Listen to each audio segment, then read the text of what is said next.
Alright, hi everyone. So in this video, I will talk about how I've survived for 5 years with my arm problems. And hopefully you can learn something about this and maybe what I've done can help you.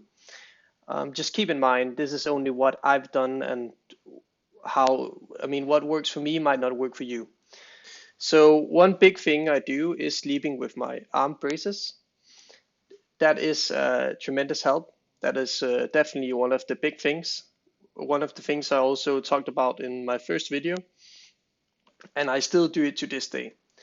I mean, personally, I don't mind sleeping it with the rest of my life. If it helps with my arm problems for the day and I don't need it for the in the morning and the rest of the day and only at night, then I'm actually fine with it. And this helps a lot. If I don't use this at night when I sleep, then my arm problems and my symptoms will be a lot worse during the day.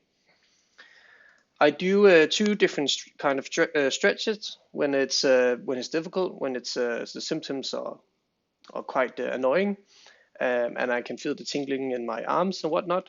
Then I do one stretch is this one. So I have my the arm I'm gonna stretch. I have the hand upwards. Then I take the other one, and then I twist it so it goes inwards, and then I go out with my arm, my elbow. I point it outwards while I take my arm inwards. Okay, and I do this for 30 seconds 3 times, according to like how it feels like. If it feels better, you will feel it's a big stretch on your cubital tunnel, on your ulnar nerve. So that's a good thing. Do this for each arm. I'm gonna do it right now. It feels good. So so yeah. The other thing is just a classical one. This one I do, and then yeah, and then it's actually free stretches now when I think about it. But then I do this one also. Now I have the headphones on, but you can see. So I take my arm out, and then I take it inward, and then twitch it, and then put it up. Then my head leans against it. So those are the three I use. Helps when there's severe symptoms. Another thing is I do take breaks. So I do the like 20 minutes. So I personally I sit in front of the computer a lot. So I sit in the front of the computer 20-25 minutes and then I take breaks.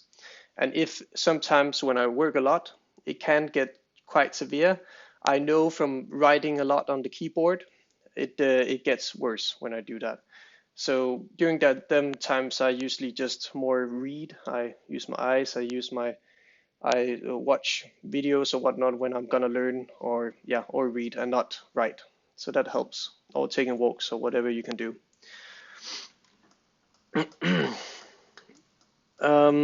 So another thing is ergonomic desktop.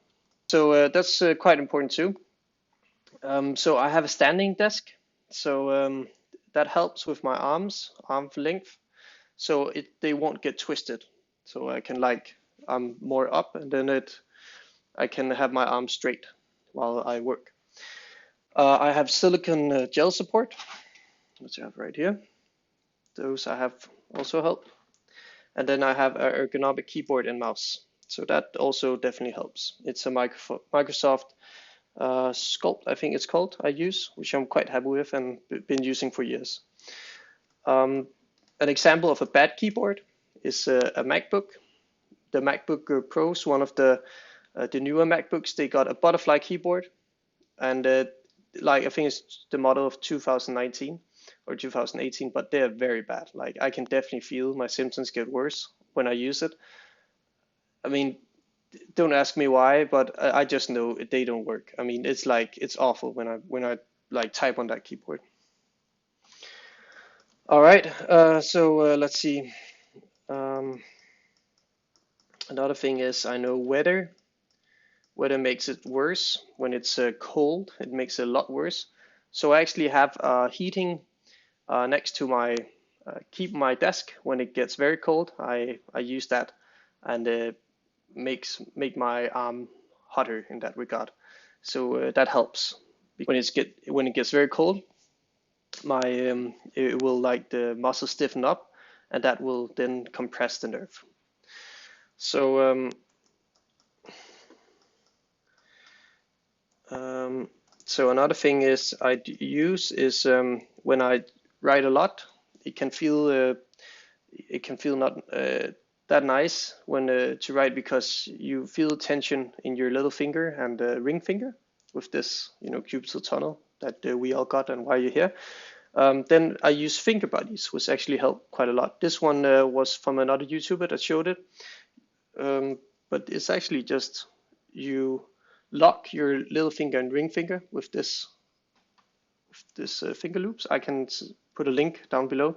They look a little dirty because I've been using it a lot, but it actually helps quite a lot, because when I write a lot and stuff, it can sometimes compress too much the nerve, and then I cannot really control my little finger and ring finger. So that helps like getting in place, and then I can just use these three fingers. So that's a big thing. I actually use these daily. So yeah, it's a little different. It's also my lifestyle and work. I know if I was working a lot, then I would probably not be able to do that because of my arm problems. And I know when I write a lot and whatnot, the symptoms definitely get worse. So worse, I cannot use my arms anymore. So I'm quite lucky in that regard. I'm a student, so it actually doesn't require a lot for me to write too much. There are a couple times when I'm doing reports and I got to hand in stuff, I'm writing a lot. But that means a lot more. I'm reading a lot more, and I'm watching and learning a lot more, and not needing to deliver stuff that much. And I usually work in groups, so I'm not like writing constantly and using my arms. So that's definitely not a viable solution in the future. So that's something I had to solve, and that's why I'll come here now to my future, and that's why I'm gonna try to do surgery. So as you probably already see in my other video, I've done surgery in this arm. It was an ulnar nerve decompression. Unfortunately, it hadn't helped me that much. So I'm looking forward to doing another surgery. I'll keep an update on what that is and how it will go and whatnot. But I'm definitely up for it now. I try to minimize. I mean, I can live with my problems, which it is, as I do not prefer surgery. It might go wrong. I'm not saying it will, but it can go with every surgery. So I'm not happy with that. But I need to work, and I need to survive in the future. So thereby, I need to try my best to see if I can solve this problem as much as possible, so I can work in the future. So that's my status. I will keep you updated, and I hope you got some tips and tricks, and I hope it will help with your symptoms as well, as I've been surviving for 5 years now with this. Of course, I mean, I treated my symptoms. It's still here. It's still there, and there are days where it's worse than others, and there are days where I don't notice it at all. So yeah, if I learn something new, and if you know something, then please tell me. I mean, I would love to know, and I will keep you guys updated on what works for me and what I found out.